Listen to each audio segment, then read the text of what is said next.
Hello friends, welcome to Storytelling Station and I am Saurabh Nath. And today I am going to tell you the second part of the story, The Blue Cross, written by G.K. Chesterton. If you didn't hear the first part of the story, please go to my channel or I am giving the link of the first part in my description. Now let's start the story.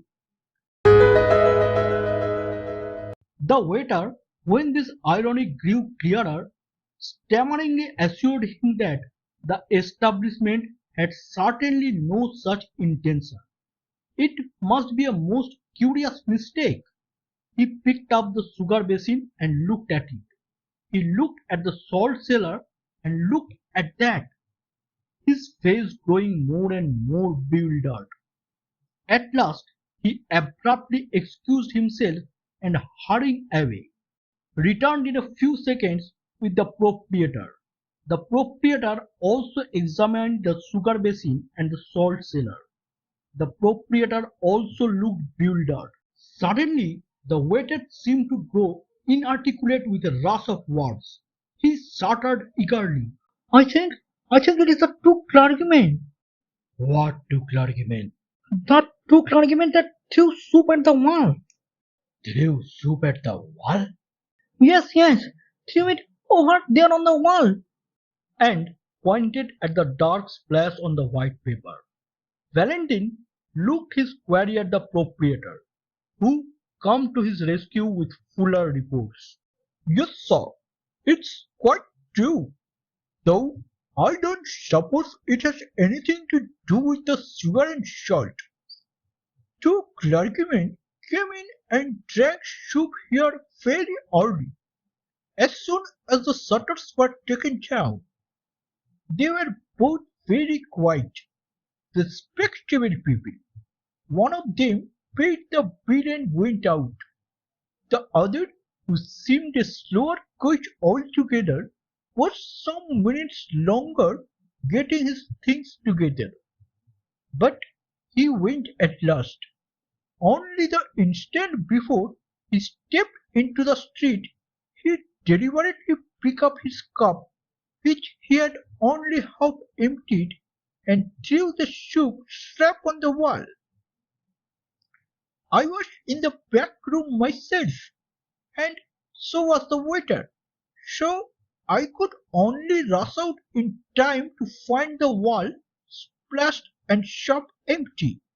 It didn't do any particular damage, but it was confounded cheek, and I tried to catch the men in the street. They were too far off though. I only noticed they went around the next corner into the Carstairs Street. The detective was on his feet, hat settled and stick in hand. He had already decided that in the universal darkness of his mind, he could only follow the first odd finger that pointed, and this finger was odd enough. Paying his bill and clashing the glass door behind him, he was soon swinging round into the other street. It was fortunate that even in such fevered moments his eye was cool and quick. Something in a soft front went by him like a mere flash. Yet he went back to look at it. The shop was a popular greengrocer and fruiterer's. An array of goods set out in the open air and plainly ticketed with their names and prices. In the two most prominent compartments were two heaps of oranges and of nuts respectively. On the heap of nuts lay a scrap of cardboard, on which was written in bold blue chalk, "Best 10-inch orange, 2 a penny." On the oranges was the equally clear and exact description, "Finest Brazilian nuts, 4d a pound." M. Valentine looked at these two placards and fancied he had met his highly subtle form of humour before, and that somewhat recently. He drew the attention of the red-faced fruiterer, who was looking rather sullenly up and down the street, to his inaccuracy in his advertisements. The fruiterer said nothing, but sharply put each card into its proper place. The detective, leaning elegantly to his walking cane, continued to scrutinize the shop. At last he said, "My good sir, pray excuse my apparent irrelevance, but I should like to ask you a question in experimental psychology and the association of ideas."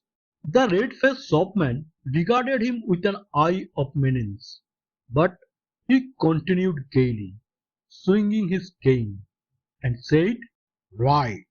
Why are two tickets wrongly placed in a greengrocer's shop like a shovel hat that has come to London for a holiday? Or, in case I do not make myself clear, what is the mystical association which connects the idea of the nuts marked as oranges with the idea of two clergymen, one tall and other short?" The eyes of the tradesman stood out of his head like a snail's. He really seemed for an instant likely to fling himself upon the stranger. At last he stammered angrily, "I don't know what you have to do with it, but if you are one of their friends, you can tell them from me that I will knock their silly heads off, persons or no persons, if they upset my apples again." "Indeed, did they upset your apples?" "One of them did, rolled them all over the street. I would have caught the fool but for having to pick them up." "Which way did these persons go?" "Up the second road of the left-hand side, and then across the square." "Thanks," replied Valentine, and vanished like a fairy. On the other side of the second square he found a policeman, and said, "This is urgent, constable. Have you seen two clergymen in shovel hats?" "I have, sir, and if you asked me, one of them was drunk. We stood in the middle of the road that bewildered that." "Which way did they go?" "They took one of the yellow buses over there that go to Hampstead." Valentine produced his official card, and said very rapidly, "Call up two of your men to come with me in pursuit." And then he crossed the road with such contagious energy that the ponderous policeman was moved to almost agile obedience. In a minute and a half the French detective was joined on the opposite pavement by an inspector and a man in plain clothes. "Well, where we are going, sir?" Valentine pointed suddenly with his cane and said, "I will tell you on the top of that omnibus." And then he was darting and dodging across the tangle of the traffic. When all three sank panting on the top seats of the yellow vehicle, the inspector said, "Quite true, if we only had an idea of where we are going." "Well, where we are going, sir?" "If you know what a man's doing, get in front of him. But if you want to guess what he is doing, keep behind him. Stray when he strays, stop when he stops, travel as slowly as he. Then you may see what he saw and may act as he acted. All we can do is to keep our eyes keen for a queer thing." "What sort of queer thing do you mean, sir?" "Any sort of queer thing," Valentine answered, and relapsed into obstinate silence. The yellow omnibus crawled up the northern roads for what seemed like hours on end. The great detective would not explain further, and perhaps his assistant felt a silent and growing doubt of his aunt. Perhaps also they felt a silent and growing desire for lunch, for the hours crept long past the normal luncheon hour, and the long roads of the northern London suburbs seemed to shoot out into length after length like an infernal telescope. It was one of those journeys on which a man perpetually feels that now at last he must have come to the end of the universe, and then finds he has only come to the beginning of Tufnell Park. London died away in draggled taverns and dreary scrubs, and then was unaccountably born again in blazing high streets and blatant hotels. It was like passing through 13 separate vulgar cities all just touching each other. But though the winter twilight was already threatening the road ahead of them, the Persian detective still sat silent and watchful, eyeing the frontage of the street that slid by on either side. By the time they had left Camden Town behind, the policemen were nearly asleep. At least they gave something like a jump as Valentine leaped erect, struck a hand on each man's shoulder, and shouted to the driver to stop. They tumbled down the steps into the road without realizing why they had been dislodged. When they looked round for enlightenment, they found Valentine triumphantly pointing his finger towards a window on the left side of the road. It was a large window, forming part of the long facade of a gilt and palatial public house. It was the part reserved for respectable dining and labelled restaurant. This window, like all the rest along the frontage of the hotel, was of frosted and figured glass, but in the middle of it was a big black smash, like a star in the eyes. Our cue at last. The place with the broken window. What window? What cue, sir? Why, what proof is there that this has anything to do with them? Proof? Good God, the man is looking for proof. Why, of course the chances are 20 to 1 that it has nothing to do with them.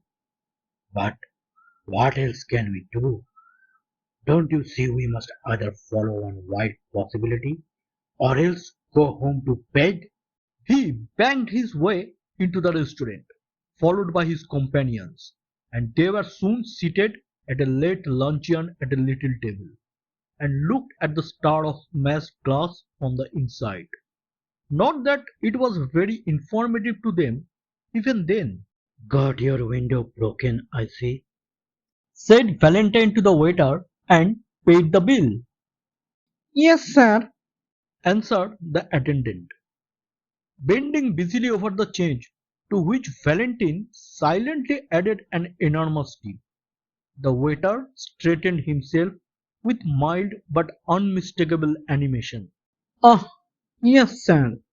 Very odd thing that, sir. Indeed. Uh, Tell us about it. Well, two gents in black came in, two of those foreign persons that are running about. They had a cheap and quite little lunch, and one of them paid for it and went out. The other was just going out to join him when I looked at my change again and found he had paid me more than 3 times too much. So I said to him, "Here, sir, you have paid too much." And he said, "Oh, have we?" Then I said, "Yes," and picked up the bill to show him. And he said, "Well, that was a knockout." I asked, "What does that mean?" And he said that, "Well, I had have shown on 7 Bibles that I had put 4s on that bill, but now I saw I had put 14s, as plain as paint." Well, and then? The person at the door, he says all civil. He says that, Sorry to confuse your accounts, but it will pay for the window. I say, what window? And he said, the one I am going to break. And he smashed that blessed pane with his umbrella. All three inquirers made an exclamation, and this inspector said under his breath, are we after escaped lunatics? Who is that man with the umbrella? Is he Frambeau the criminal? And who is the other man? Did Valentine catch him? To know the full story, watch the third part that coming soon. So if you like this video, please give it a like and share this with your friend. And don't forget to hit the subscribe button below. And press the bell icon below. It will notify you when the third part is coming. Thank you.